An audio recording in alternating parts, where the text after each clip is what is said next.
Now that we know what statistics is, I want to spend some time talking about the process of doing statistical analysis.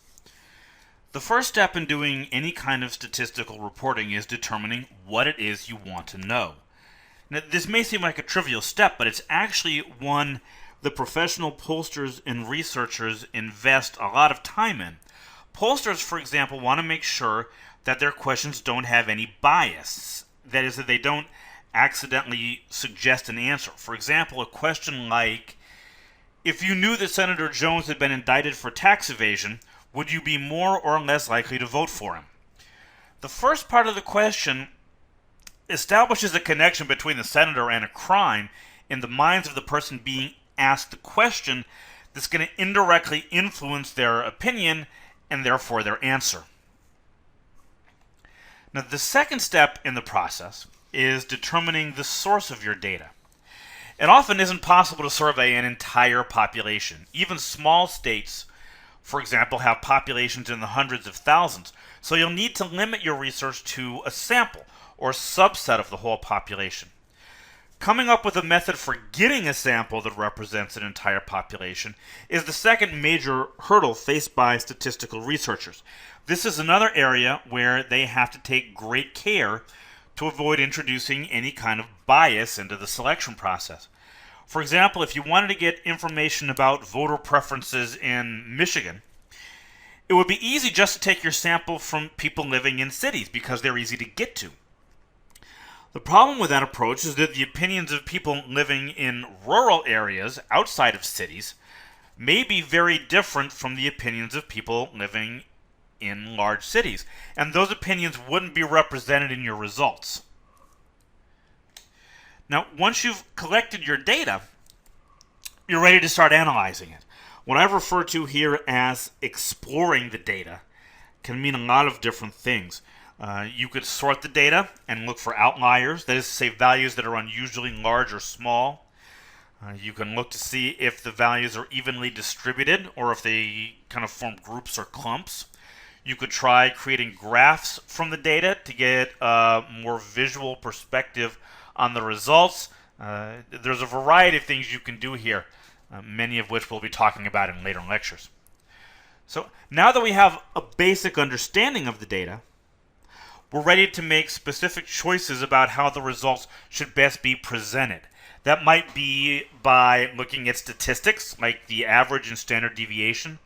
It might be with a chart or graph, or it might be with something called a frequency distribution.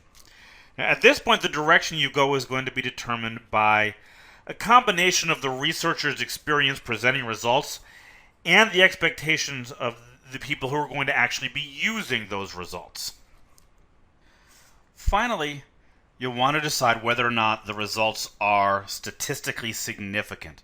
For example, your sample might tell you that 51% of the voters prefer candidate A over candidate B, but is that result significant? Do you have enough confidence in the results to say that candidate A really is the people's preference? Now, confidence may sound like a kind of vague word here, but there are statistical techniques that will let us express our level of confidence in very precise numeric ways. So now that we have this process in place, you should keep in mind that it's going to be used in different ways in different situations. For example, a doctor doing clinical research into a new drug is going to follow this entire process in a very formal, detailed way. In a business situation, on the other hand, you'll often only use specific parts. For example, a financial analyst may want to see the average daily sales for a company's office for the last month. The analyst has to define a specific question, that is, what are the office's average daily sales? The sampling method is already determined by the question. She's going to want all of the sales figures for the specific office. There really isn't any need to explore the data because the business has defined which numbers they're interested in.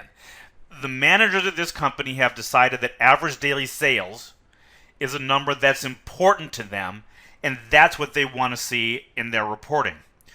And in business situations, you'll also often omit the last step altogether, where you look for statistical significance.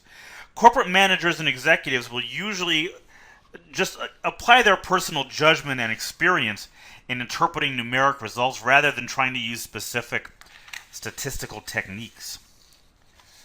So now that we have a process in place, we're ready to start looking at the ways that the specific steps are implemented, starting with determining our population and a sample.